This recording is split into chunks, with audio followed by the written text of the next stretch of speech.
Hello everyone, welcome to exam 4. I hope you are doing well. So please do hurry up join the session and please do share the session as well. So आप सभी का स्वागत है इस morning के session में। आप सभी को सबसे पहले वेरी गुड मॉर्निंग। ये भी चीजें इंपॉर्टेंट है कि आप पूछते हैं कि सर ये लाइव क्लास है कि नहीं है।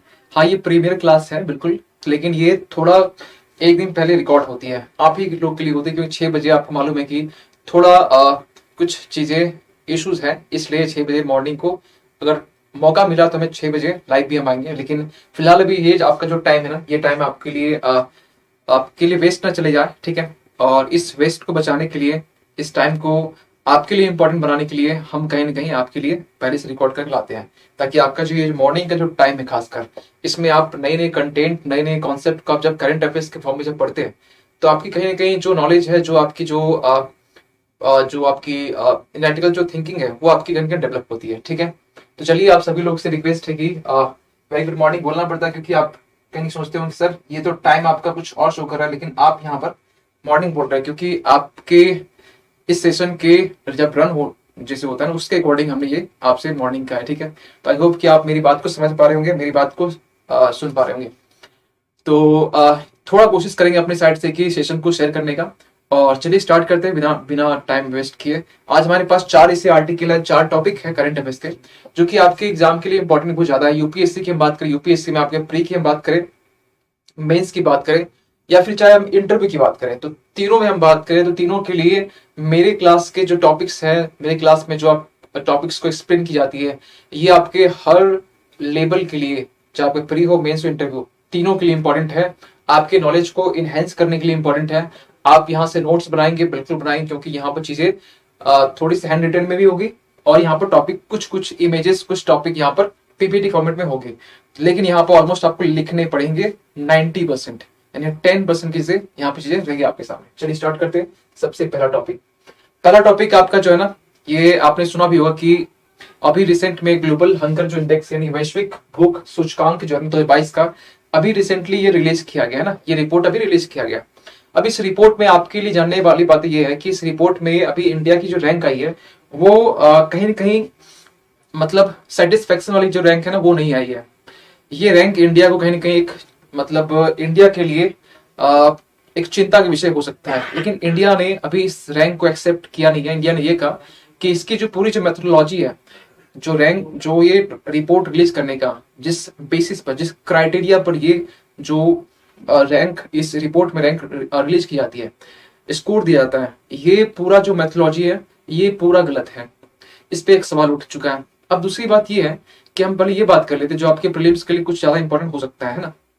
बाकी ये तो चटपटी जो बातें होती है ना कि इंडिया ने पसंद नहीं किया, इंडिया ने पसंद नहीं किया, तो क्यों नहीं किया, ठीक है, ये भी बात करेंगे। लेकिन पहले हम ये बात करते हैं आपके, जो कि एग्जाम के लिए बहुत ज्यादा रेलिवेंट हो सकता है, कि ये जो आपका शॉर्ट में इसको लिखते हैं इस चीज को, कि ग्लोबल हंगर इंडेक्स 2022 की हम जो बात कर रहे हैं ना, 2022 की जो बात कर रहे हैं, ये सबसे पहले भी यानी कि इसको कौन रिलीज करता है?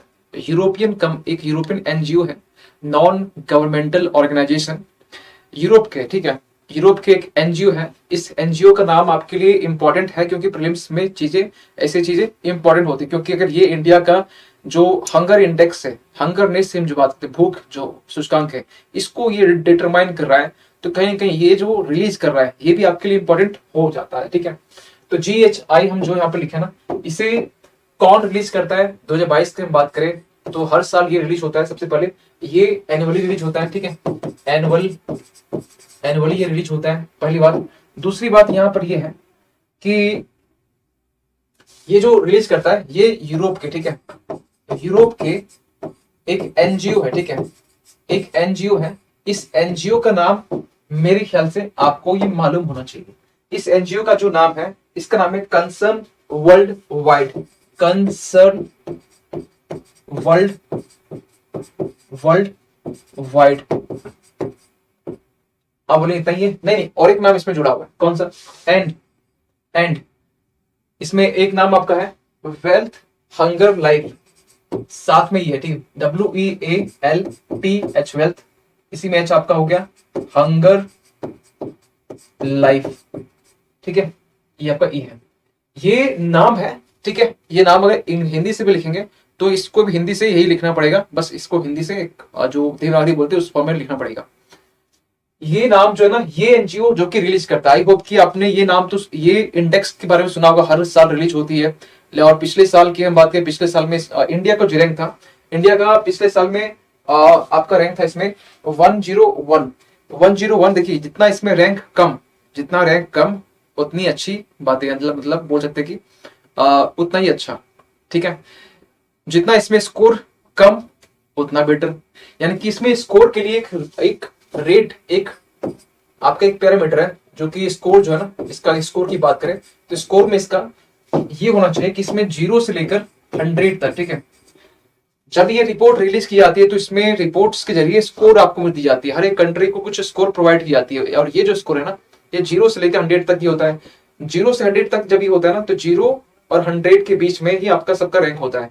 0 होना यानी कि आप ये मान चले कि अच्छा, यानी कि वहां की जो हंगरनेस इंडेक्स जो है, ग्लोबल हंगर इंडेक्स उस कंट्री का, वो सबसे बेटर है, बेस्ट है। 0 मतलब कोई भी वहां भूखा नहीं रहता है ना, कोई भी वहां भूखा नहीं है। कोई, अभी हम बात करें कौन से क्राइटेरिया पे ये डिसाइड होता है, ये हम 4 क्राइटेरिया बात करेंगे इसके बारे में, ठीक है। यानी कि 0 मतलब कि कोई भी उस कंट्री का कोई भी इंसान हो, बाल बच्चा बूढ़े जो भी है, ठीक है, कोई भी भूखा वहां नहीं रहता है। 100 से ऊपर होना यानी कि ये मान चलिए कि इस रेशियो को थोड़ा सा इसको बिगाड़ता है कि वहां पर बहुत सारे लोग भूखे रहते हैं। पूरे एशिया की बात करें, एशिया में तो इंडिया की जो रैंक इसमें जो आई है 107 रैंक, बस इंडिया का आपको मालूम होनी चाहिए। अभी हम बात करते हैं यहाँ पर, ठीक है, इंडिया का रैंक 107 है। पूरा एशिया की हम बात करें, पूरा एशिया में, पूरा एशिया में अफगानिस्तान के बाद में इंडिया का जो है सेकेंड वर्स्ट, सेकेंड बुरा सबसे रैंकिंग है जो कि माना देखा गया है। अफगानिस्तान का 109 रैंकिंग है, इंडिया का 107 रैंकिंग है। अब दूसरी बात यहाँ पर यह है कि कौन सी कंट्री है जो कि अभी बोल सकते हैं कि अच्छा परफॉर्म किया है। 5 ऐसी कंट्री है, 5 कंट्री के बारे में आपको डीप में नहीं जानना है, बस आप थोड़ा सा सुन लीजिए कौन से, लेकिन आपको उससे ज्यादा इंटरेस्टिंग बात यह है कि चाइना भी टॉप 5 में है, चाइना भी टॉप 5 कंट्री में लिस्टेड में आता है, तो वो आपकी टॉप 5 में चाइना भी है। बाकी आपको कुछ और कंट्री का नाम दिखाना चाहते हैं, जैसे 102 रवांडा है, ठीक है, नाइजीरिया है। ये आपके पास जस्ट इसके पहले का है जो कि आपको थोड़ा सा दिखाई देना चाहिए। 121 टोटल कंट्री थे, पिछले साल 116 कंट्री थे, यानी कि इस बार 5-4 आपके जो है ना कंट्री बढ़ चुके हैं, है ना, 5, ठीक है। तो इंडिया की जो स्कोर आई है ना, अभी हम जो बताए ना स्कोर यहाँ पर 0 से 100 तक में, तो 0 से 100 से आपका जो मार्क्स भी मिलता है, यूपीएससी में आपको मार्क्स मिलता है 200 में, आपका आउट ऑफ कितना मिलता है वो आप डिसाइड करते हैं, कितने आप अटेम्प्ट किए। उसी तरीके से यहाँ पर भी है कि इतने सारे जो आपके जो रेंज है 0 से 100, उसमें आप इंडिया को 29.1 स्कोर मिले, 29.1 स्कोर मिले, और ये कहा जा रहा है कि ये अच्छा स्कोर नहीं है, ठीक है। और जिसका 100 आ गया तो बिल्कुल वहां सारे लोग भुखमरी से मर रहे हैं, ये हालत है। तो 29 अगर रैंक 107 आ रहा है तो खुद सोचिए कि 35 कितना हो जाएगा, 35 किसी का होगा तो 35 बहुत ज्यादा हो जाएगा, मेरे ख्याल से लास्ट हो जाएगा, है ना, 121वां हो जाएगा। तो आपको वहां नहीं जाना है, ठीक है, आपको सब कुछ नहीं करना है, रटना नहीं है, क्योंकि आपको एग्जाम के लिए थोड़ा फोकस्ड होना है, ठीक है। नॉलेज सबको ले लेना, ये मतलब बहादुरी नहीं है, समझदारी नहीं है। आप जो कंटेंट रेलेवेंट है उसको लेना और उसको ही रिवाइज करना, ठीक है। क्योंकि इसमें आप मान चलिए 121 कंट्री नाम रख लिए, क्या फायदा, आपको तो वही चीज दिमाग रखना है, क्योंकि आपको इंडिया के बारे में मालूम करना है। बस इंडिया क्या है, थोड़ा पड़ोसी कंट्री देख लीजिए, एशिया में क्या स्टेटस है, ठीक है। थोड़ा स्मार्टनेस, हार्ड वर्क में थोड़ा स्मार्टनेस मिल जाता है, तो ये रिजल्ट का काम करता है। बोलते हैं hard work plus smart work is equal to result. तो अगर आपको रिजल्ट चाहिए तो उस हार्ड वर्क में थोड़ा सा स्मार्ट वर्क डालिए, ठीक है। मेहनत सभी लोग कर रहे हैं। 107 में इधर 107 अभी आपका इंडिया का रैंक है, ठीक है। अब यहाँ पर ये बताना चाहते हैं कौन से क्राइटेरिया पर, कौन सा वो क्राइटेरिया है जिस क्राइटेरिया पर ये चीजें डिसाइड की जाती है, ठीक है। तो ये बेसिकली जो क्राइटेरिया है 4 क्राइटेरिया, ठीक है, वो 4 इसे क्राइटेरिया है। ये 4 क्राइटेरिया कौन से हैं, तो इसे 4 क्राइटेरिया बारे में हम आपको बताना चाहते हैं। सबसे पहला अंडर नरिशमेंट,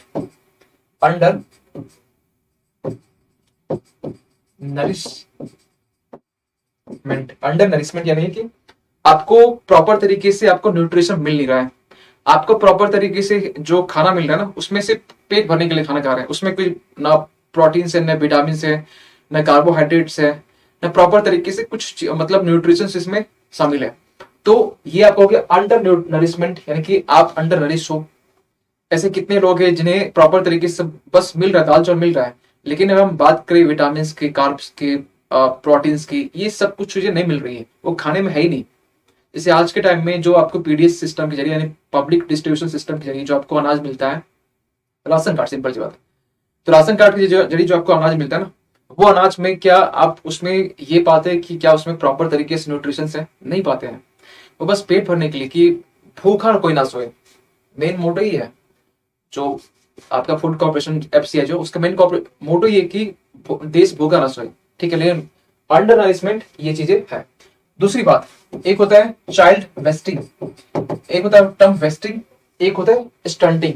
तो दोनों का लिखने के बाद इसको समझाते क्या होता है। एक हुआ वेस्टिंग, फिर तीसरा हो गया स्टंटिंग। स्टंटिंग, वेस्टिंग और स्टंटिंग में एक आप क्लास लिख दे रहे, ठीक है, ताकि सबको एक साथ समझा देते हैं। चाइल्ड मोर्टिलिटी, मोर्टिलिटी रेट, यानी कि जो चाइल्ड, जो मृत्यु दर जिसको बोलते हैं, मृत्यु दर जो है ना वो कितना है।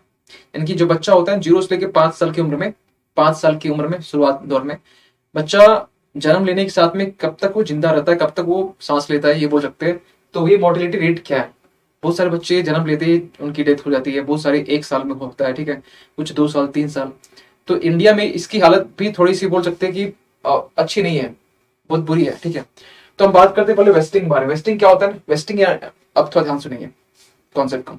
वेस्टिंग का मतलब हुआ कि आपका जो वेट है, आपका जो वेट है ना, आपका वेट हाइट के अकॉर्डिंग, आपका वेट हाइट के अकॉर्डिंग न बढ़ना, ठीक है। आपका वेट हाइट के अकॉर्डिंग न बढ़ना, ये आपका हो गया वेस्टिंग। कभी कभी आपने देखा होगा, नोटिस भी क्या होगा कि आपका जो वेट होता है, आप जिस हाइट के हैं, आप दुबले पतले होते हैं, ठीक है, और आपको प्रॉपर तरीके से, ये क्यों हुआ है ये बात, वो बात की बात है, ठीक है।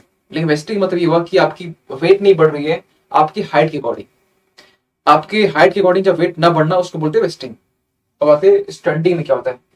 आपका हाइट अगर एज के अकॉर्डिंग नहीं बढ़ रहा है, आप अगर बोने हैं, ठीक है, आपकी एज हो चुकी है सपोज कीजिए 25 साल, 25 साल हो चुकी है और आपकी जो हाइट है ना बिल्कुल कम है, 3-4 फीट की है ना, तो ये हो गया आप स्टंटिंग के शिकार है। तो स्टंटिंग का मतलब क्या हुआ कि हाइट जो है ना, उम्र के हिसाब से हाइट ना बढ़ना, ठीक है। वेस्टिंग का क्या मतलब हुआ कि हाइट के अकॉर्डिंग आपका वेट न बढ़ना, तो ये आपका हो गया वेस्टिंग। चाइल्ड मोर्टिलिटी रेट का मतलब क्या हुआ कि जो बच्चे 0 से लेकर 5 साल की उम्र में जिनकी मृत्यु हो जाती है, तो ये इंडिया में इसकी जो रेट है, जो दर है, वो ज्यादा है। तो ये चारों में इंडिया इस 4 क्राइटेरिया में, ये 4 पैरामीटर जिसके जरिए ये चीजें डिसाइड की जाती है कि इंडिया में इसकी कंडीशन क्या है। वेस्टिंग में इंडिया क्या इंप्रूवमेंट हुआ है, वेस्टिंग में कितने लोग इस कैटेगरी में आ रहे हैं, ठीक है। चाइल्ड मोर्टिलिटी रेट में कितने लोग इसमें कवर हो रहे हैं, फिर स्टंटिंग में कितने लोग इसमें कवर हो रहे हैं, प्लस अंडर नरिशमेंट कितने लोग इसमें कवर हो रहे हैं, ठीक है। तो आई होप कि यहां तक पॉइंट क्लियर होना चाहिए।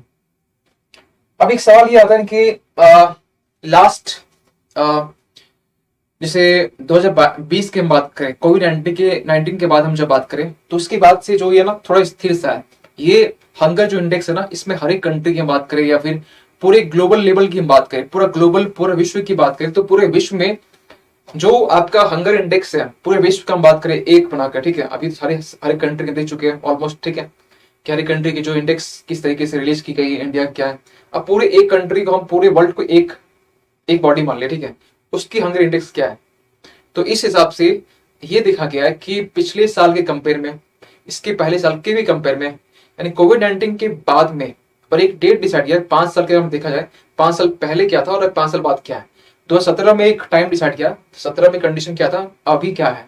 तो उसके हिसाब से इस पीछे बहुत सारी चीजें आ चुकी थी। कोविड 19 आ गया, ठीक है, पेंडेमिक आ गया, और अभी ग्लोबल लेवल पे जो ऑयल क्राइसिस की भी इशू आपको देखने मिलता होगा, ठीक है। फिर नॉर्थ कोरिया, आपको मालूम, मिसाइल्स एक्सपेरिमेंट किए जा रहा है, ठीक है। फिर आपका रशिया यूक्रेन का वॉर एक कंडीशन एक हो गया। फिर आपको ये भी मालूम चला कि जैसे फूड की शॉर्टेज हो गई, व्हीट एक्सपोर्ट को लेकर भी चीजें इशू में थी, कहीं कहीं आप यहाँ तो डिस्कस नहीं, अपने वाले चैनल में डिस्कशन किए थे इंग्लिश वाले में। तो ये सारा जो एक वर्ल्ड में एक एक्सटर्नल चीजें, यानी कि पूरे वर्ल्ड में जो चीजें अभी हो रही है, ये भी एक फैक्टर बनता है, खासकर फूड के शॉर्टेज के लिए। जो खाने की जो आपूर्ति हो रही है ना, ये भी एक फैक्टर होता है, क्योंकि वर्ल्ड अगर स्टेबल, वर्ल्ड में पीस नहीं होगी, वर्ल्ड स्टेबल नहीं होगा, तो वर्ल्ड बिना स्टेबल हुए आप ये बोल ही नहीं सकते कि हमारे पास में कि ये जो हमारे पास भूख की जो समस्या, भूखमरी की जो समस्या है, ये बाहरी चीजों से कहीं रिलेट नहीं करता, बाहरी चीज से भी रिलेट करता है। एक्सटर्नल फैक्टर भी इसमें इंपॉर्टेंट अपना रोल निभाते हैं। तो इसीलिए यहाँ ये कह सकते हैं कि ये अभी स्थिर है। स्थिर इसलिए, इसके पीछे बहुत सारे रीजन है, एक्सटर्नल रीजन है। विश्व में क्या क्या चीजें हो रही है, क्या क्या घटना हो रही है, आप चाहे सैंक्शन की बात करें या फिर आप किसी वॉर की बात करें, मिसाइल्स के एक्सपेरिमेंट की बात करें, चाहे आप वीट के एक्सपोर्ट की, फूड शॉर्टेज की बात करें, या फिर अफगानिस्तान में तख्ता पलट की बात करें, हर एक चीज इंपॉर्टेंट है, खासकर यहाँ से फूड हंगर इंडेक्स के रिगार्ड। ठीक है, तो आई होप कि यहाँ तक आपको पॉइंट क्लियर हो जाना चाहिए। एक सवाल ये भी आता है कि सर ये बता दो कि क्या इसके पहले भी कुछ चीजें ऐसे स्कीम्स आ चुकी, कुछ ऐसे रिपोर्ट है जो कि ये दिखाती है कि हेल्थ के रिगार्डिंग चीजें आपको डेटा जो दिखाती है, शो करती है। हाँ, इसके पहले भी ऐसी चीजें है, जैसे कि आपको मालूम होना चाहिए कि प्रधानमंत्री मातृ वंदना योजना भी है जो कि हेल्थ को लेकर रिगार्डिंग ये चीजें बात करती है। फिर आपका एक आपका है फूड फोर्टिफिकेशन। इन फूड फोर्टिफिकेशन क्या होता है कि आप वही फूड है लेकिन फोर्टिफिकेशन में क्या करते हैं, उस फूड में जैसे ग्रेन हुआ, जैसे अनाज हुआ, उस अनाज में आप उसमें बाहरी कृत्रिम तरीके से उसमें जो न्यूट्रिशन है उसमें डालते हैं। ठीक है, उसको बोलते हैं फूड फोर्टिफिकेशन। एक हो गया eat right movement. Eat right movement यानी अच्छा खाने का एक मूवमेंट है ना। अच्छा यानी कि आप जंक फूड नहीं खाएंगे। ठीक है, इसके लिए आप मालूम है कि बहुत से एक्टर इसको एंडोर्स कर रहे थे, प्रचार कर रहे थे। ठीक है, प्लस इसके अलावा और भी है, जैसे कि आप मालूम है कि नेशनल फूड सिक्योरिटी एक्ट 2013, ये भी एक अधिनियम है, ये भी आपका काम आ जाएगा। ठीक है, तो इसे बहुत सारे ऐसे स्टेप सरकार ने लिए। अभी आप बोले सर ये आपने जो नाम लिया, आप लिखना चाहते हैं इसको आप लिख सकते हैं जो हम बोले अभी। ठीक है, कुछ चीजें तो हम इसे बोल लेते हैं लेकिन उस बोलने में आपको लिखना जरूर है, अगर आपको लगे कि इंपॉर्टेंट है। जैसे अभी हम नाम जो बोले और भी अदर स्कीम्स, ये आपके मेंस में काम आएगा। ठीक है, कि सरकार सपोज कीजिए क्वेश्चन आपका हेल्थ के रिगार्डिंग, स्वास्थ्य के रिगार्डिंग क्वेश्चन रहा, आप उसमें कहीं न कहीं सरकार के जो और भी जो स्टेप्स हैं, जो इनिशिएटिव है, जो अधिनियम है, जो एक्ट है, जो योजना है, उसको आप लिखेंगे कम से कम सरकार ने और क्या क्या किया है, क्योंकि ये भी एक डायमेंशन लिखना होता है। तो आप वहां पर ये काम आ जाएगा। तो ये बेसिकली ये जो मॉर्निंग की जो क्लास है ना, ये पूरा फुल्ली डेडिकेटेड है आपका प्री के लिए भी। जो प्री में तो इतनी है कि आपकी जो एनालिटिकल जो थिंकिंग है ना, रीजनिंग जो लॉजिकल थिंकिंग है, ये आपको बढ़ जाएगी एक मंथ के लिए। तो ये प्लीज आप सभी से रिक्वेस्ट भी होता है कि आप लोग क्लास में आते हैं और बस इतना ही नहीं बस इतना ही होता है कि आप लोग का नाम नहीं ले पाते हैं, है ना। लेकिन आप लोग का नाम नहीं ले पाते तो उसके जगह पर कहीं ना कहीं चीजें यहाँ पर जो पढ़ाई की जो चीजें वो तो बोल लेते हैं ना। तो बस इतना नहीं होता, बाकी कंटेंट देना, क्या दे रहे हैं क्या नहीं दे रहे हैं, ये तो कहीं कहीं आप समझ पाते होंगे।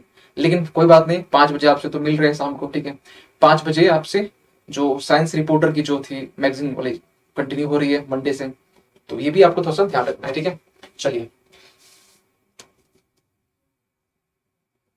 आगे चलते हैं और अगला आर्टिकल में देखते हैं अगला आर्टिकल क्या कहता है।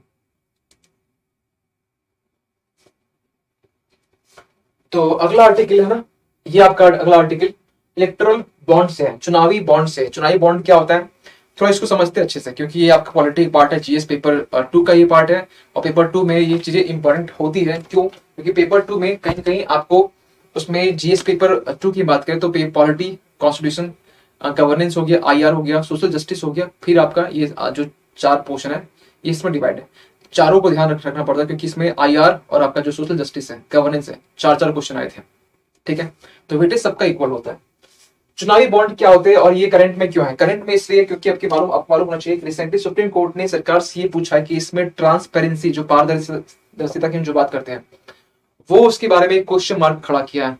और इसके पहले बहुत सारे जो पेटिशनर होते हैं ना, याचिकाकर्ता जो होते हैं, बोलते हैं ये सुप्रीम कोर्ट जाके बोल चुके हैं, ये अभी की बात नहीं, ये बहुत पहले से चीजें चल रही जा रही है। ठीक है, लेकिन सरकार ने ये बताते हुए कहा कि इसमें ट्रांसपेरेंसी आएंगी, पारदर्शिता जो है वो इसमें आएंगी। ठीक है, अकाउंटेबिलिटी फिक्स होगी किसी जो भी ऑफिसर्स की। प्लस इसमें ऐसा नहीं कि मतलब इसमें लिमिटेशन रखा गया है, इसमें जो कैश जो ट्रांसफर जो होती चीजें उसको लिमिट करने की उसे रखा गया है। आरबीआई इसमें फायदा होने वाला है। ये सब चीजें क्या होती है इसके बारे में बात करते हैं। देखिए, इलेक्टोरल बॉन्ड जो है ना, बेसिकली कॉन्टेक्स्ट बोल चुके हैं रिसेंटली क्या है, लेकिन अभी इसके बारे में थोड़ा जानना आपको जरूरी है कि इलेक्टोरल बॉन्ड आपका न्यूज में तो इसलिए भी होता है क्योंकि इसमें क्वेश्चन मार्क एक ही उठता है, पारदर्शिता का कोई एक सवाल या एक निशान इसमें उठने की, आप बार बार उठने की ये चीजें आप देखते होंगे। ठीक है, किस चीज का? तो पारदर्शिता। ठीक है, पारदर्शिता का। लेकिन इलेक्टोरल बॉन्ड के बारे में थोड़ा सा हम कुछ जानकारी आपको देना चाहते हैं। इलेक्टोरल बॉन्ड के जरिए आपको मालूम होना चाहिए कि जब भी इलेक्शन होता है, इलेक्शन के टाइम में हर एक पॉलिटिकल पार्टीज को, जो भी बिजनेसमैन या जो भी कंपनीज होती है, बड़े बड़े बिजनेसमैन, उन वो लोग क्या करते हैं, वो लोग फंड प्रोवाइड करते हैं, वो लोग फंड प्रोवाइड करते हैं, वो लोग इलेक्शन के लिए खर्च देते हैं, है ना। अच्छा एक चीज सोचिए कि इलेक्शन के लिए जो अगर कोई पॉलिटिकल पार्टीज को कोई फंड दे रहा है, तो क्या वो अपना इंटरेस्ट देखेगा? नहीं। क्या अगर इसकी सरकार बन जाएगी तो हमारी कंपनी का फायदा होगा, हमारे बिजनेस में फायदा होगा, ये भी तो होता है ना। तो ठीक है, अब यहाँ से जो इलेक्ट्रल बॉन्ड है, इसमें जो फंड प्रोवाइड कर रहा है, जो पॉलिटिकल पार्टीज को जो पैसे दे रहा है, उसका नाम को यहाँ डिस्क्लोज किया नहीं जाता है। सिंपल क्या होता है ना, इसको पूरा प्रोसेस समझिए तो एक शॉर्टकट में, वो एक शॉर्ट तरीके से सबसे पहले ये होता है कि इसमें एक 1000, 10,000, 1 लाख, ठीक है, 10 लाख, 1 करोड़, इस सीक्वेंस में, इस रेंज में बोल सकते हैं चीजें आप बॉन्ड खरीदते हैं। जैसे मान के चलिए कि आपको, जैसे मुझे देना है किसी पॉलिटिकल पार्टीज को 1 लाख रुपया सपोज करते हैं, तो 1 लाख का जो बॉन्ड है ना, हमें वो परचेज करना पड़ेगा। 1 लाख का बॉन्ड हमें बैंक से परचेज करना पड़ेगा। एक सवाल भी आता है, क्या सभी बैंक? नहीं, सभी बैंक यहाँ पर इन्वॉल्व नहीं होता है। यहाँ पर ओनली एंड ओनली SBI, यहाँ पर SBI, state bank of India को ही यहाँ पर सिर्फ रखा गया। स्टेट बैंक ऑफ इंडिया से आपको बॉन्ड इशू करेगी। स्टेट बैंक ऑफ इंडिया में आपको बॉन्ड जो इशू किया गया है, उस पैसे को, उस बॉन्ड को, वहीं से आपको चीजें पैसे निकालनी पड़ेगी। तो एक ही बैंक यहाँ पर SBI, और SBI को हम लोग क्या बोलते हैं, ये सेकंड RBI इसी को बोलते हैं, ठीक है, दूसरा RBI ही है। तो SBI के पास में अगर हमने यहाँ से बॉन्ड लिया, ठीक है, और जब हमने बॉन्ड यहाँ से लिया, हमने 1 लाख का बॉन्ड लिया, वो हमें दे दिया एक कुछ सिक्का टाइप का दे दिया, ठीक है, कुछ प्लास्टिक सिक्का दे दिया। जैसे आप समोसा खाने जाते हैं तो कूपन सिस्टम चलता है, उसी कूपन तरह, कूपन ये भी कूपन ही है। तो हमने क्या किया ना कि जो बॉन्ड हमने खरीदा, तो बॉन्ड खरीदा हमने, और उस बॉन्ड को खरीदने के बाद में हमें वो सिक्का मिल गया, ठीक है, वो सिक्का मिल गया, वो उसमें बस लिखा हुआ है कि वो 1 लाख का, वो ये आपका कूपन है, बॉन्ड है, ठीक है, कूपन बॉन्ड जो बोल रहे हैं एग्जाम्पल समझाने के लिए। अब यही जो कूपन जो बॉन्ड है ना, हमने क्या किया कि अब हमें लग रहा है कि उस पॉलिटिकल पार्टीज को पैसे देने चाहिए, तो उसको हम पैसे नहीं देंगे, वो हम कूपन दे देंगे, बॉन्ड दे देंगे। वो बॉन्ड है, यानी वो प्लास्टिक का जो सिक्का था, सिक्का टाइप का, उसको दे देंगे एक पॉलिटिकल पार्टीज को, ये लो आपको ये फंड। और उसे मालूम अगर है कि बॉन्ड क्या होता है, इलेक्ट्रल बॉन्ड क्या होता है, तो जाएगा बैंक SBI के पास में, उसको फिर से देगा, और SBI उसको क्या करेगा ना, उसको 1 लाख रुपया उसको दे देगा। तो इसमें नाम किसको, नाम जो है ना, नाम किसके पास रहा प्राइवेसी में? बैंकों के पास में है ना, बैंकों के पास में है। लेकिन बैंक के पास में है, लेकिन यहाँ पर नाम को डिस्क्लोज किया नहीं जाता है। यहाँ पर कौन कितना दिया, कहाँ कितना, किस पार्टी को कितना आ रहा है। सपोज कीजिए बीजेपी एक पार्टी है, तो बीजेपी पार्टी को ये बोला जा रहा है कि इस बार के इलेक्शन में लगभग 10,000 करोड़ के आसपास उसको फंडिंग आएगी इलेक्शन के लिए। ये मालूम चल रहा है कि इस पार्टी को इतना पैसे आ रहे हैं, किसने कंट्रीब्यूट किया ये नहीं आ रहा है। तो ये एक ट्रांसपेरेंसी, एक पारदर्शिता इसमें कहीं कहीं आप वॉल्यूशन होता है, जरूर होता है। लेकिन जब ये सरकार, जब ये लाई इलेक्ट्रल बॉन्ड का कॉन्सेप्ट जब ये लाई, उस समय सरकार ने ये कहा कि इससे कहीं ना कहीं जो ट्रांसपेरेंसी है, जो पारदर्शिता है, वो बनी रहेगी। उन्होंने ये कहा कैसे बनी रहेगी, कि कोई भी अगर किसी को पैसे दे रहा है, तो ये इस फॉर्मेट में जो दे रहा है, इस फॉर्मेट में आपको चेक इशू करना पड़ता है, ठीक है। आप चेक में देंगे, मतलब चीजें ऑनलाइन रहेगी, कैश का झंझट नहीं। आप वो पैसे दिए बैंकों में, आप बैंक में दिए, या फिर आप बैंक में वो जमा किया ऑनलाइन, आप ऑनलाइन जमा किए, ठीक है। आप सोचो कि हमने UPI में से पे कर दिया बैंक को और वो कूपन ले लिया, कि ऑनलाइन हुआ। तो सरकार ने यहाँ पे ये कहा कि इसके फायदे हैं, इसके फायदे हैं, ठीक है। सरकार ने शुरू में ये कहा इसके फायदे बहुत सारे हैं। फायदे क्या है, कि फायदे पहले ये है कि इसमें आपको जो कैश है ना, कैश आपको उसको डिस्क्लोज नहीं करना पड़ता है। कैश इसमें आपको डिस्क्लोज नहीं करना पड़ता है, कैश किस में बोल सकते हैं, कैश को आप इसमें एरो नीचे करती है, एरो नीचे, मतलब क्या हुआ कि कैश की कम यूज हो रही है इसमें, ऑनलाइन कीजिए कोई दिक्कत नहीं। 2000 से, ठीक है, 2000 से अगर आपने आप देखिए 1000 का भी आप बॉन्ड ले सकते हैं, बॉन्ड लेने का ये आपका प्राइस है, ठीक है। लेकिन 2000 से अगर आपको, आपकी इच्छा है कि आप जो बॉन्ड के जरिए आप पैसे किसी को फंड नहीं देना चाहते हैं, है ना, आप कैश देना चाहते हैं, तो आप 2000 से ये जो रेंज है, इसके पहले आप 100 रुपए भी दीजिए, 2000 करके आप उसको 2 लाख पर दे दीजिए, ये चलेगा। लेकिन अगर आप बॉन्ड के जरिए देना चाहते हैं तो आपको ये बॉन्ड परचेज करना पड़ेगा, है ना। आप कैश भी दे सकते हैं, है ना, लेकिन कैश जब देंगे तो एक क्वेश्चन मार्क उठेगा कि आपके पास पैसे कहाँ से हैं। तो एक सवाल मार्क, एक तो ये ट्रांसपेरेंसी, इस मामले में ट्रांसपेरेंसी है, कि अगर किसी के पास इलीगल तरीके से पैसे आ चुके हैं तो उसके पास तो एक क्वेश्चन मार्क उठेगा ना कि ये पैसे कहां से आ गए। तो ट्रांसपेरेंसी इस हिसाब से है, लेकिन एक ट्रांसपेरेंसी यहाँ पर नहीं, एक पारदर्शिता यहाँ पर शो नहीं करता है कि किसने दिया है ना, ये नहीं हो रहा है। बाकी ये चीज तो मालूम चल रहा है ना कि उसके पास में पैसे तो आ रहे हैं, कहां से आ रहे हैं इसकी ट्रांसपेरेंसी है। इस पॉलिटिकल पार्टी के पास में सपोज कि कांग्रेस पार्टी है, ठीक है, उसके पास में एग्जाम्पल लेते हैं 500 करोड़ रुपए पैसे आए, ये मालूम चल जाता है इलेक्ट्रल बॉन्ड के जरिए, ये मालूम चल जाएगा इस पार्टी को इतने पैसे है, किसने दिया है वो पैसे वो मालूम नहीं चलता है, ये एक इशू है। तो कैश इसमें बोल सकते हैं फायदा ये भी है, ये कौन कह रहा है, सरकार ये कह रहा है कि कैश इसमें कहीं डिस्करेज होता है, कैश इसमें यूज नहीं करते, तो आप ऑनलाइन पेमेंट करते हैं, ऑनलाइन और ऑनलाइन ट्रांजेक्शन को प्रमोट करने के लिए बहुत अच्छा तरीका ये भी है, ठीक है।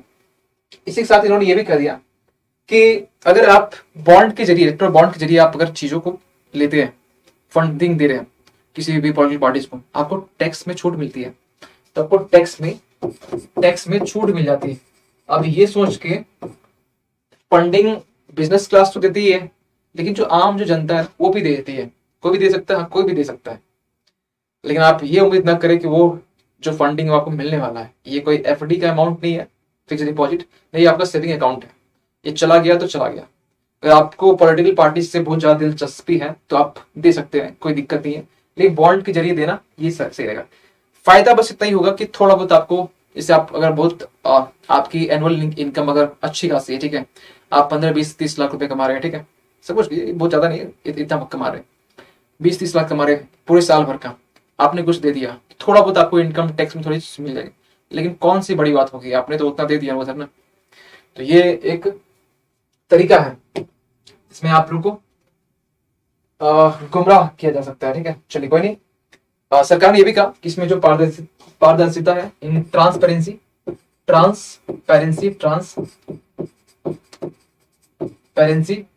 प्लस इसमें अकाउंटेबिलिटी ये भी इसमें सुनिश्चित की जाती है। इन्होंने तो ये फायदा दिखा दिया, आप बोलेंगे सर ये फायदा कहाँ यूज होगा, आप मेंस में यूज कर सकते हैं। मेंस में ऐसा कभी नहीं आया कि आपको इलेक्ट्रल बॉन्ड की सिर्फ आप कमी बताइए, आपको उसमें कुछ अच्छाई भी बतानी पड़ेगी, ये डायमेंशन में पूछा जाता है अगर आपको मालूम ना हो तो, क्योंकि हम बार बार ही बोलते हैं कि आपको मेंस के प्रीवियस क्वेश्चन जो पूछे गए इसको देखना स्टार्ट कीजिए, जब देखेंगे तभी आप मेरी क्लास में आएंगे, तभी आप बोल पाएंगे कि हाँ ये यहाँ रिलेवेंट डेटा आपको मिल रहा है, और ये रिलेवेंट डेटा आपके लिए बहुत ज्यादा इंपॉर्टेंट है, ठीक है। आगे बढ़े, इसी में ना अब यहाँ पर कुछ इसके खिलाफ में कुछ बातें रखेगी, क्या समस्या है इसके लिए, क्या बोल सकते हैं, क्या इसमें समस्या, क्या इसमें इसके लिए समस्या ये है, सेम समस्या कि यहाँ पर तो ट्रांसपेरेंसी बोल दिए, तो टी बोल दिए, अकाउंटेबिलिटी तो बोल दिए, ई बोल दिए, लेकिन ये भी आपका प्रॉपर तरीके से नहीं, क्योंकि इसमें नाम डिस्क्लोज नहीं हो रहा है, कौन आपको कॉन्ट्रीब्यूट दिया, कौन आपको कितना फंड दिया, ये आपका नाम फंड डिस्क्लोज नहीं हो रहा है, ये इस मामले में ये ट्रांसपेरेंट नहीं है, अकाउंटेबल भी नहीं है कि कौन, अगर आप आरटीआई अगर आप अप्लाई करते हैं, आप मालूम है कि सूचना का जो अधिकार ना आरटीआई एक्ट 2005, और ये जो आरटीआई आपका जो फंडामेंटल जो राइट्स है, आर्टिकल अनुच्छेद 19(1) आपका जो है उसमें 19(1)(a) ठीक है, पहले स्पीच एंड एक्सप्रेशन का जो पार्ट है, एक्सप्रेशन में आपका आरटीआई भी आता है, आरटीआई आता है मतलब आपको जानने का अधिकार है, राइट टू नो आपके पास में है, और राइट टू नो अगर आपके पास में है तो आप तो पूछ सकते हैं सरकार से कि कहां से फंडिंग आ रही है, लेकिन ये आरटीआई का भी एक वॉयलेशन, आरटीआई का भी उल्लंघन है, यानी कि आपकी फंडामेंटल राइट्स का भी उल्लंघन है, और पेटिशनर इसी आर्टिकल का यूज करते हुए सुप्रीम कोर्ट पर पहुंच जाता है कि हमें तो इस आर्टिकल का उल्लंघन मिल रहा है, आरटीआई वाले हमें जवाब देते नहीं है। और कल भी हमने आर्टिकल एक डिस्कस किया था कि आरटीआई में भी पेंडिंग केसेस बहुत सारे चल रहे हैं, 3.15 लाख के आसपास में, इसमें भी आपको बताए थे समस्या, तो अगर कल का लेक्चर नहीं देखें तो कल का लेक्चर आप रिलेट कर सकते हैं चीजों को, है ना। तो हर एक लेक्चर डेली हम 4-5 टॉपिक डिस्कस करते हैं, 4 तो कम से कम होता ही है, और हमें लगता है 50 मिनट में 4 टॉपिक यूपीएससी के पर्सपेक्टिव से ये सही है, और ताकि आपको एक ब्रॉड व्यू मिल जाता है, ऐसा नहीं कि ये 10 टॉपिक 1 घंटे में हो जाए, ये मुमकिन नहीं है, क्योंकि यूपीएससी के लिए आप तैयारी कर रहे हो तो आपको थोड़ा सा इसमें एक्सप्लेन करना पड़ता है, चीजें क्या है, कैसे चल रही है ना। तो ट्रांसपेरेंसी अकाउंटेबिलिटी इसकी एक समस्या इन्होंने कह दिया। दूसरी समस्या इन्होंने ये कहा कि ठीक है चलो ये ट्रांसपेरेंसी अकाउंटेबिलिटी की समस्या है, लेकिन इसके अलावा ये भी है कि आप जब ये बॉन्ड इलेक्शन जो बॉन्ड आप लेके आए, ये जो बॉन्ड लाने का जो तरीका था ये थोड़ा गलत था, आप इसको एज ए मनी बिल की तरह लिया है, आप इसको एज ए मनी बिल की तरह लिया है, ठीक है। मनी बिल की तरह लिया है, और मनी बिल की तरह लिया है यानी कि आप समझ लीजिए इसमें कि कहेंगे आप ऑलरेडी पढ़े होंगे, पूजा डीप में नहीं जाएगी। मनी बिल एक समस्या इसमें और भी आया है, मनी बिल में तो लिया है और कहेंगे इसे मतलब ये दिखा के कि आपका एक फाइनेंस से रिलेटेड आपका एक विधेयक है और इसको हम पास कर रहे हैं। आपने ये पढ़ा भी होगा, ठीक है, मनी बिल की रिगार्डिंग आपने पढ़ा होगा या फिर आपने बजट की रिगार्डिंग कुछ चीजें पॉलिटी में पढ़ी होंगी। इसके बाद में कुछ और बातें की गई, जैसे कि और बातें जैसे कि एक ये बोला गया कि ये साफ साफ ये आर्टिकल अनुच्छेद 324 को उल्लंघन है। कैसे कैसे उल्लंघन हो गया? तो अनुच्छेद जो है 324 में उसमें ये साफ साफ कहा गया कि फ्री एंड फेयर इलेक्शन होनी चाहिए, फ्री एंड फेयर इलेक्शन होनी चाहिए, ठीक है, स्वतंत्र रूप से इलेक्शन होनी चाहिए और फेयर तरीके होनी चाहिए। लेकिन यहाँ पर कहाँ हो रहा है, जब आप किसी को फंड दे रहे हैं पॉलिटिकल पार्टीज को, ये नाम ही डिस्क्लोज नहीं हो रहा है, तो ये फंड फ्री है, अनफेयर नहीं है, तो इसका भी क्या है, उल्लंघन है, ठीक है, उल्लंघन है, ठीक है, उल्लंघन मतलब वायलेशन है, ठीक है, बोल सकते हैं वायलेशन है, ठीक है। इसके बाद आप 3 पॉइंट हो गया। चौथा पॉइंट आप इसमें एक और लिख सकते हैं कि जैसे कि foreign contribution regulation act FCRA, foreign यानी कि विदेशी विदेशों से जो आपकी जो कंट्रीब्यूशन आता है, ठीक है, कंट्रीब्यूशन रेगुलेशन एक्ट, इस एक्ट में के अकॉर्डिंग भी इससे क्या होता है ना कि कोई भी एप्पल कंपनी, ठीक है, उसकी कोई ब्रांच कंपनी है, उसकी ब्रांच कंपनी अगर फॉरेन में अगर वहां से फंड आ रहा है तो इसको इसमें कवर नहीं किया जाएगा FCR में। यानी कि कोई भी अगर कंपनी है, ठीक है, कोई भी फॉरेन कंपनी है या फॉरेन कंपनी कोई ब्रांच है, तो वो आपको इलेक्शन में फंड आपको दे रही है कोई भी पॉलिटिकल पार्टीज को, तो ये आपका इलेक्शन इसके अंडर नहीं आएगा, FCR में नहीं आएगा। FCR बेसिकली क्या करता है ना कि फॉरेन से जो भी कॉन्ट्रीब्यूशन आ रहा है, पैसे आ रहे हैं, उसको वो देखता है, निगरानी रखता है किसके पास जा रहा है, कितना जा रहा है, क्या कर रहा है उस पैसे का, ठीक है, इसका यूज कहाँ हो रहा है। लेकिन इसके अंडर में इलेक्शन के लिए पैसे आना तो उसको मॉनिटर नहीं करता है, क्योंकि इलेक्शन के लिए किसके पास पैसे जा रहे हैं, जो पॉलिटिशियन उनके पास जा रहे हैं, पॉलिटिशियन पास पैसे जाना, तो ये चीज को इसके अंडर नहीं रखा गया। तो आपको नहीं लगता कि ये साफ साफ कि थोड़ी सी इसमें गलतियां हैं, एरर है? तो अगर पॉलिटिशियन पास से पैसे आ रहे हैं तो उसको भी निगरानी रख लो, क्या दिक्कत है, ठीक है। तो इससे भी इसको FCRA से अलग रखा गया, ठीक है, से अलग रखा गया है, ठीक है। उसके बाद एक समस्या है जो कि लास्ट समस्या हम बताएंगे। इसमें एक समस्या और भी है, जैसे कि एक होता है क्रॉनी कैपिटलिज्म, ठीक है, पूंजीवाद जिसको बोलते हैं, पूंजीवाद।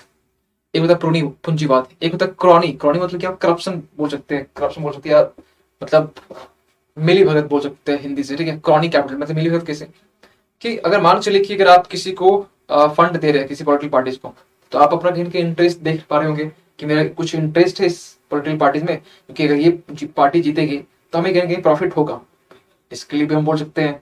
तो क्रॉनी कैपिटलिज्म जो है ना, क्रॉनी पूंजीवाद, ठीक है, क्रॉनी कैपिटलिज्म, ये भी एक समस्या बनी हुई है, ये भी एक समस्या बनी हुई है। तो समस्या तो बहुत सारा है इलेक्ट्रल बॉन्ड का। अब जब भी समस्या आप देखें तो समस्या का आप हल भी निकाल सकते हैं। तो आपसे थोड़ी उम्मीद ये कर सकते हैं कि आप जब भी कुछ भी चैलेंजेस देखें, उस चैलेंजेस को या समस्या देखें, तो उस समस्या को आप कहीं उसके शॉर्ट में, जैसे हमने यहाँ शॉर्ट में लिखा ना, बिल्कुल शॉर्ट में, टू द पॉइंट, आपका नोट्स ही ऐसे बनना चाहिए, तभी रिवाइज हो पाता है, नहीं तो रिवाइज नहीं होता है। लेकिन मानिए आप बुक को कितने बार पढ़ते हैं, मतलब एक तो आपको ना इच्छा होती है, आपको पढ़ना पड़ता है, लेकिन आप नहीं पढ़ते, रिवाइज नहीं करते हैं और चीजें फिर भूलना स्टार्ट करते हैं। इसके लिए हम चाहते हैं आप कमेंट में एक चीज का हमें जवाब दीजिए, 4 पॉइंट इसे बताइए जो कि इलेक्शन बॉन्ड के लिए क्या आप आगे की राह बता सकते हैं। तो आगे की राह क्या होनी चाहिए, या आप इसको आप कमेंट में लिख के बताएंगे, ठीक है, यानी कमेंट में, लाइव कमेंट नहीं, ऑफलाइन कमेंट में, ताकि हम ऑफलाइन देख सकते हैं, ठीक है। आगे बढ़ा जाए, आगे आपका है इंडिया और न्यूजीलैंड आपका रिलेशन के बारे में, है ना, इंडिया न्यूजीलैंड रिलेशन के बारे में, और इसी के साथ में ऑस्ट्रेलिया के भी है, क्योंकि हाल ही में ये हुआ है कि हाल ही में हमारे जो एक्सटर्नल अफेयर्स मिनिस्टर, जो विदेश मंत्री है, विदेश मंत्री अभी रिसेंटली न्यूजीलैंड और ऑस्ट्रेलिया की यात्रा भी विजिट की है। इसी में आपका ये आर्टिकल पब्लिश हुआ था। और अभी चीजें क्या हुई है, देखिए ये तो आपका एक हो गया कॉन्टेक्स्ट क्या है, किस मुद्दे पे चीजें हम डिस्कस करने वाले हैं। ये IR में आएगा, ठीक है, IR भी आपका GS पेपर 2 का पार्ट है, ठीक है। तो इंडिया न्यूजीलैंड रिलेशन कभी ये स्पेसिफिक तरीके से क्वेश्चन UPSC पूछेगा नहीं, लेकिन एक यहाँ से आपको कुछ पॉइंट मिल जाएगा, कुछ आपको बेसिक पॉइंट आपको जानने को मिलेगा। जैसे बेसिक कुछ पॉइंट ऐसे है कि दोनों, अब यहाँ पर जो अभी इंडिया, ऑस्ट्रेलिया और न्यूजीलैंड तीनों बीच में जो विजिट हुआ है, इंडिया विजिट दो कंट्री में, बेसिकली फोकस किस चीज में होना चाहिए। आपको सोचिए, अगर भारत के विदेश मंत्री ऑस्ट्रेलिया जा रहे हैं, न्यूजीलैंड जा रहे हैं, ठीक है, तो आप देख पा रहे हैं मैप के साथ में, ये आपको हो गया इंडियन ओशन, ये वाला आपका पैसिफिक ओशन का पार्ट हो गया, ठीक है। तो पैसिफिक ओशन नीचे हो गया आपका न्यूजीलैंड, ठीक है, ये आपका ऑस्ट्रेलिया। तो पैसिफिक ओशन के रिगार्डिंग चीजें कुछ ना कुछ बात हो सकती है, या फिर कुछ ट्रेड के बारे में होगा, ये चीज है ना। और क्या होगा, तो यहाँ पर बिल्कुल यही चीज है कि यहाँ पर जो है ना, जो इंडो पैसिफिक जो बोलते हैं, इंडो पैसिफिक यानी कि हिंद प्रशांत, ठीक है, हिंद प्रशांत जो महासागर, दोनों का मिला के बोल रहे हैं, ठीक है, इंडो पैसिफिक के लिए चीजें बात चली है। तो वहां पे किसके लिए, तो इंडो पैसिफिक में पीस के लिए। अब पीस कैसे होगा, शांति कैसे होगा, और स्टेबिलिटी के लिए, स्टेबिलिटी के लिए, क्योंकि यहाँ पर आपको मालूम है कि चाइना की पैनी नजर यहाँ पर पड़ी हुई है। इंडो पैसिफिक ओशन में चाइना यहाँ पर अग्रेसिवनेस दिखाता रहता है, यूएसए थोड़ा दूर पड़ जाता है। अभी यहाँ पर कौन एक अच्छा प्लेयर निकल के आ सकता है, देखिए ऑस्ट्रेलिया एक देश भी है, कॉन्टिनेंट भी है ना। तो ऑस्ट्रेलिया के पास ठीक है एरिया, बोलिंग बहुत बड़ा एरिया है, ठीक है, लेकिन हाँ ऑस्ट्रेलिया की जो इकोनॉमी है अच्छी है, ऑस्ट्रेलिया की बोल सकते हैं बहुत सारे चीजों में बोल सकते हैं ऑस्ट्रेलिया एक मतलब जो रिचमेंट है वो बहुत अच्छा है। ऑस्ट्रेलिया के साथ हमारा अगर जो रिलेशन होगा तो कहीं ना कहीं आगे चीजें प्रमोट भी होगी, क्योंकि इस तरह करते करते यहाँ जितने भी कंट्री, छोटे छोटे आइलैंड कंट्री भी बात करें, इनके साथ इंडिया अपना रिलेशन को अच्छा कर लेता है, मजबूत कर लेता है। तो ये आगे चलकर कहीं ना कहीं चाइना को टैकल करने में, चाइना से फाइट करने में ये कहीं कहीं हेल्प करेगा। तो चाइना के अग्रेसिवनेस को रोकने के लिए हमें ये स्टेप बड़ा इंपॉर्टेंट है, और इसी के सीक्वेंस में स्टेप लिया भी गया है। अब वैसे ही पहले भी तो हो चुका है ना, क्वाड की मीटिंग, क्वाड जो ग्रुप बना है आपका, इंडिया है, ऑस्ट्रेलिया है, जापान है, यूएसए है, तो पहले तो है ना। लेकिन अच्छा ये चीज बताइए, पहले बन जाना और उसमें थोड़ी सी हम मक्खन नहीं लगाएंगे, थोड़ा तेल नहीं लगाएंगे उसमें, ठीक है, या मक्खन तेल मतलब यहाँ पे ये हुआ कि थोड़ा सा उसमें ऐसा नहीं कोई चीज बना देना, उसको रख देना, मतलब जंक लगने वाला चीज है ना, उसको एक टाइम पीरियड के साथ में उसकी डिस्कशन करना, डिबेट करना, क्या करंट में प्रॉब्लम है, क्या करंट में इश्यूज है, इसके बारे में बात करना, ये भी होना चाहिए। और उसी के लिए इसी सीक्वेंस में चीजें बातें की गई है, ठीक है। तो थोड़ा हम बात कर लेते कि इंडिया और न्यूजीलैंड की रिलेशन के बारे में, ठीक है। पहले इंडिया न्यूजीलैंड का कुछ टॉपिक यहाँ भी है, दोनों का विजिट हुआ ना, तो इंडिया और न्यूजीलैंड, ठीक है, इसको शॉर्ट में लिखे, दोनों के बारे में कुछ बातें बताना चाहते हैं। आपको मालूम होना चाहिए कि इंडिया और न्यूजीलैंड का जो रिलेशन है ये आपका 1850 से 1850 शताब्दी के आसपास से जो इनका जो रिलेशन है वो मजबूत, मतलब उसमें से स्टार्ट होता है। और वहां से एक आपका क्रिस्ट चर्च, ऑस्ट्रेलिया में एक जगह है क्रिस्ट चर्च। क्रिस्ट चर्च वो जगह है जहां पर इंडियंस वहां पर रहते हैं, मेजोरिटी ऑफ द जो पॉपुलेशन वहां का ना, अधिकतर जो पॉपुलेशन है वो इंडियंस ही है क्रिस्ट चर्च में। जैसे आप देखते होंगे यहाँ पर आप दिल्ली आकर आएंगे, आप दिल्ली में साउथ नॉर्थ जो साउथ दिल्ली आप चले जाएंगे, साउथ दिल्ली की साइड में साथ की तरफ, वहां आपको फॉरेनर्स ज्यादा मिल जाएंगे बाकी के कंपेयर में। उसी तरीके से वहां भी है कि वहां एक क्रिस्ट चर्च नाम है, ठीक है, एक प्लेस ही है। तो क्रिस्ट चर्च में आपको यहाँ पर चीजें इंडियंस देखने मिलते हैं, और यहाँ पहली शुरुआत होती है, ठीक है, इस मामले में क्रिस्ट चर्च, ठीक है।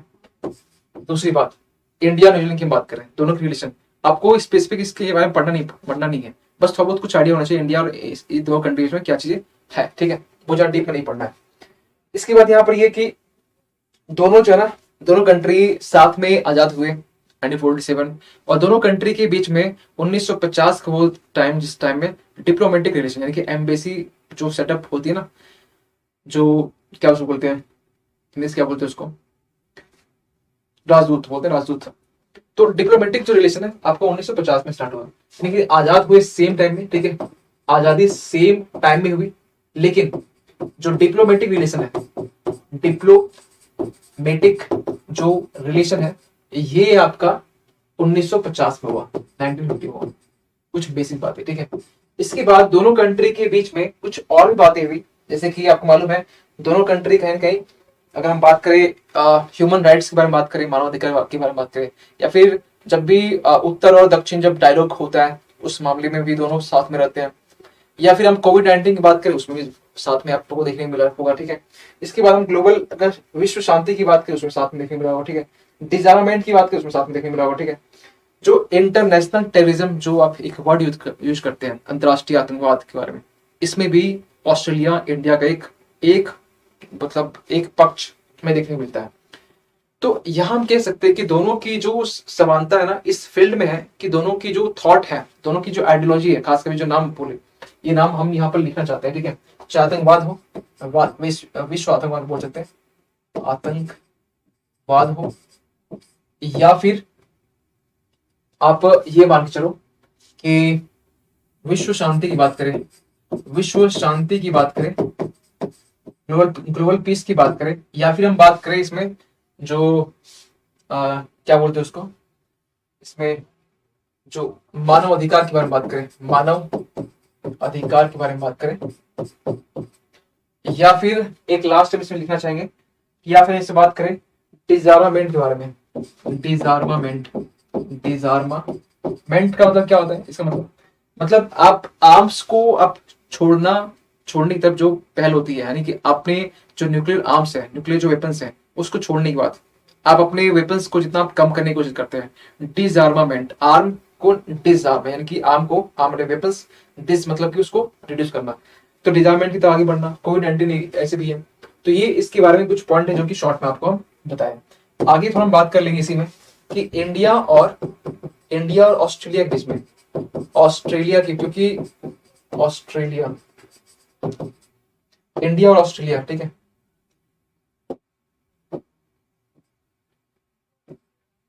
ठीक है। इंडिया ऑस्ट्रेलिया के बीच में क्या चीजें आपको देखने को मिला?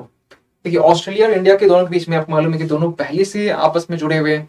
पहले हम बात करें तो पहले से आपका डिप्लोमेटिक रिलेशन जो है ना, इसका तो बहुत पहले हो चुका था, खासकर डिप्लोमेटिक जो ये जो है रिलेशन, तो डिप्लोमेटिक और ये जो आपका रिलेशन है ये 1941 यानी कि देश आजाद होने से पहले इनके बीच में, हमारे और इनके बीच में डिप्लोमेटिक रिलेशन स्टैब्लिश हो गया था, राजदूत की जो प्रोसेस होती है।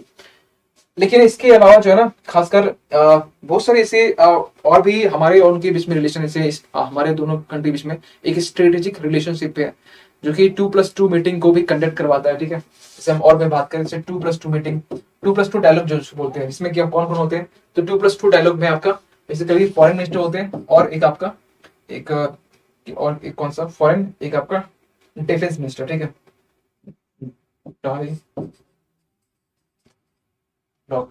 2+2 डायलॉग में फॉरेन मिनिस्टर और आपके यानी कि जो विदेश मंत्री और आपके रक्षा मंत्री, दोनों मंत्री इसमें आपस में बातें करते हैं, दोनों के बीच में चलती हुई। यूएसए के बीच में भी होता है 2+2 मीटिंग, ठीक है, डायलॉग। इसके अलावा दो कंट्री आपको मालूम है क्वाड, ठीक है, क्वाड में भी दोनों कंट्री शामिल है जो कि हम बोल चुके हैं, जापान भी है आपका, यूएसए भी है। इसके अलावा इसके बाद यहाँ पर एक अभी रिसेंटली 2022 में economic cooperation trade agreement ECT है, इनकी इकोनॉमिक कॉपरेशन ट्रेड एग्रीमेंट ये भी आपका 2022 में अभी हाल ही फिलहाल में रिलीज किया गया है। इसके बाद आपने देखा होगा कोविड-19 के जस्ट बाद में 2020-21 कपल ऑफ अगर ईयर पहले हम देखें, 2 साल पहले, तो आप ये देखते हो कि दोनों कंट्री बीच में, इवन जापान भी था, तीनों कंट्री बीच में आपका स्टार्ट होता है कौन सा? तो एक चेन रेजिलियंस, कौन सा? तो supply chain resilience initiative, SCRI, ठीक है, इसको भी अब लिखिए SCRI। ये भी इसमें 3 कंट्री है, इंडिया है, जापान है और आपका ऑस्ट्रेलिया है, ठीक है। सप्लाई चेन रेजिलिएंट इनिशिएटिव, ये क्यों स्टार्ट किया गया था? इसको स्टार्ट करने के पहले पीछे जो मकसद था वो चाइना से जो भी गुड्स हम लोग जो इंपोर्ट करते हैं या बाकी जो ये 2 कंट्री करते हैं, चाहे ऑस्ट्रेलिया की बात करें या फिर आपका जापान की बात करें, जापान भी करता है इंपोर्ट, तो ये जो जो वो इंपोर्ट कर रहे हैं उसकी जो सब्सटीट्यूशन जो है, यानी मान चलिए कि वो बिस्किट वहां से कर रहा है, वो बिस्किट यहाँ जापान बिस्किट कर रहा है चाइना से और वो बिस्किट इंडिया मिल रहा है, तो इंडिया से वो कर ले। हम क्या करें, हम कुछ नमकीन जो है ना, एग्जाम्पल ले रहे, एग्जाम्पल बस ये, ठीक है, कुछ नमकीन चाइना से कर रहे हैं और वो नमकीन ऑस्ट्रेलिया मिलता है, तो ऑस्ट्रेलिया बोलेंगे आप हमसे कर लो।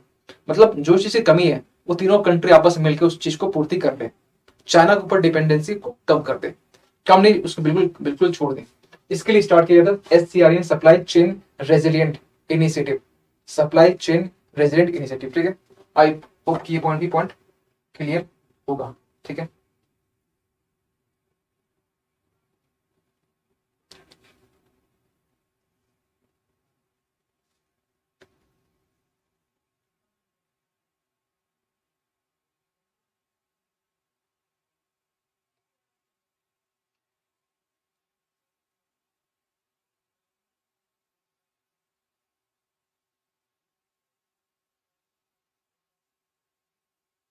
ठीक है, तो ये रहा पूरा आर्टिकल। चलिए आगे बात करते हैं।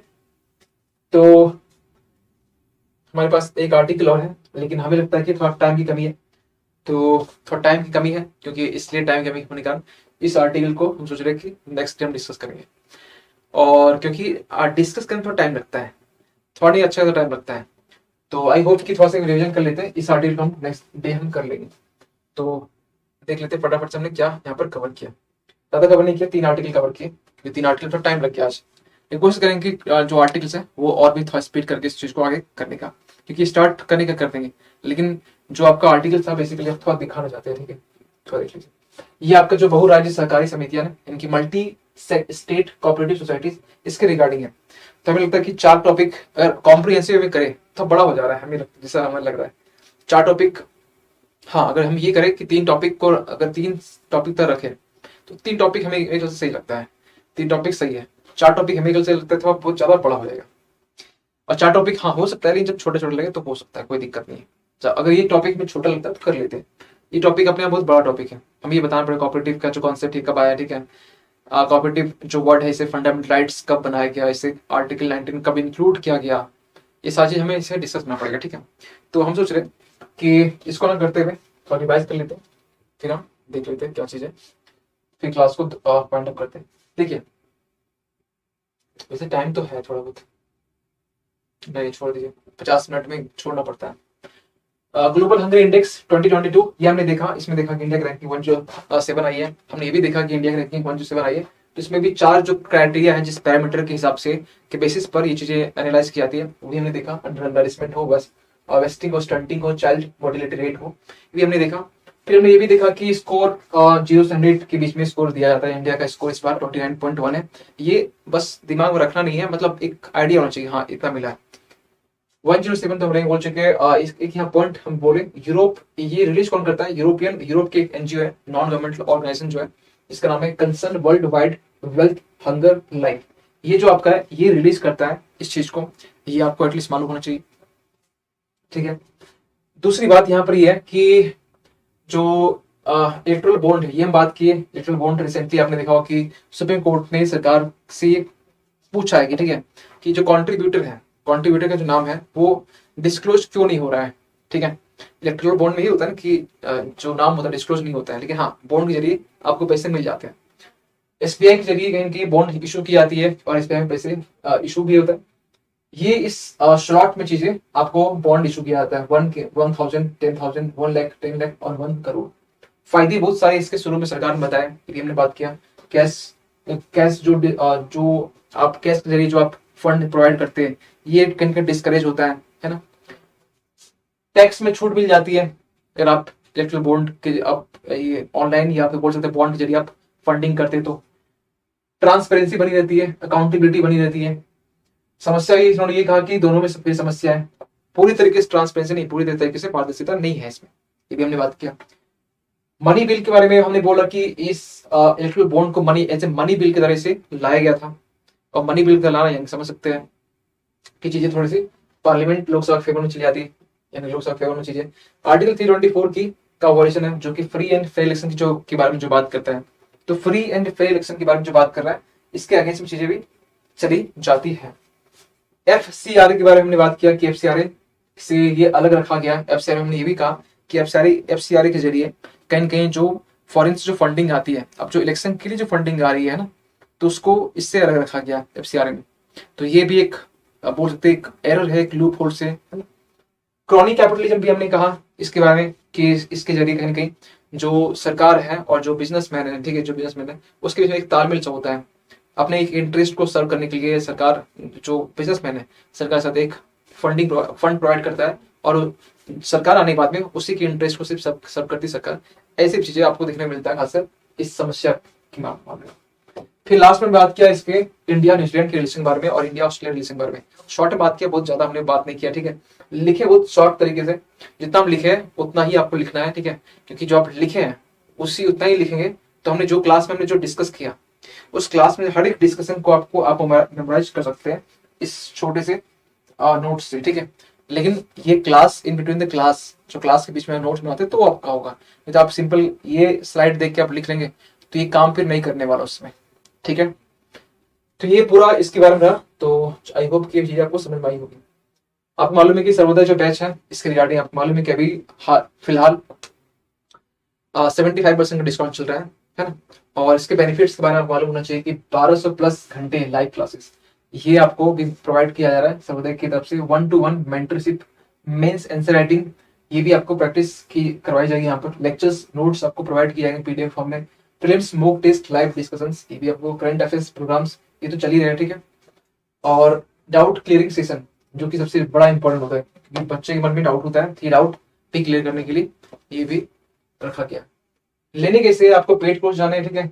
यहाँ आपको जो सर्वोदय बेस्ट करना है उसको जाइए, कोर्स में जाइए, ठीक है, कूपन अप्लाई कीजिए, और यहाँ पर आप जाकर पेमेंट मोड सिलेक्ट करके आप पेमेंट सक्सेसफुल कर सकते हैं, ठीक है।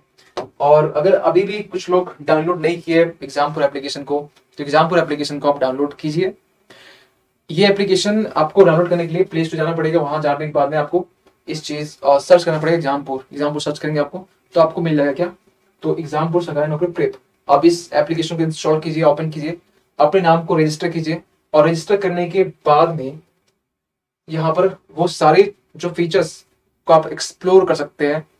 अनलिमिटेड क्विज एंड प्रैक्टिस की बात करें, फ्री प्रीवियस क्वेश्चन और क्वेश्चन पेपर की बात करें, ऑल इंडिया टेस्ट की बात करें, या फ्री पीडीएफ की बात करें, स्ट्रक्चर्ड पेड कोर्सेज की बात करें, जॉब सेलेक्ट की बात करें, इस सारी चीजें आप इसको एक्सेस कर सकते हैं। फिर भी अगर आपको कुछ डाउट होता है, क्वेरीज होती है कुछ भी, तो आप इस नंबर पे कांटेक्ट कर सकते हैं। अगर बाय द वे अगर आपका कांटेक्ट नहीं हो पाता है, ठीक है, बात नहीं हो पाती, कांटेक्ट नहीं हो सक्सेस होता है, तो आप इस नंबर पे आप व्हाट्सअप कर सकते हैं, नीचे वाले नंबर पे हमारी टीम आपसे कांटेक्ट कर लेगी, ठीक है। आई होप कि ये सेशन आपको बहुत अच्छा लगा होगा, और अगर अच्छा लगा होगा तो जरूर कुछ ना कुछ कमेंट कीजिए, ऑफलाइन कमेंट कीजिए, ठीक है। अपना फीडबैक दीजिए, सही भी और गलत भी दोनों, ठीक है।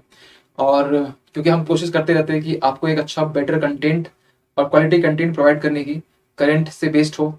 करंट में वो सारे इशू जो आपके चल रहे हैं ना, जो आपकी यूपी से रिलेवेंट है, वो हम लेके आने की कोशिश करते हैं पीआईबी और सांसद टीवी के जरिए। और आई होप कि ये सेशन आपको अच्छा लगा होगा। अच्छा लगा होगा तो सेशन को शेयर करके कुछ कमेंट आप फीडबैक के रूप में दे सकते हैं। चलिए, थैंक यू सो मच, मिलते हैं अगली क्लास में। Thank you so much.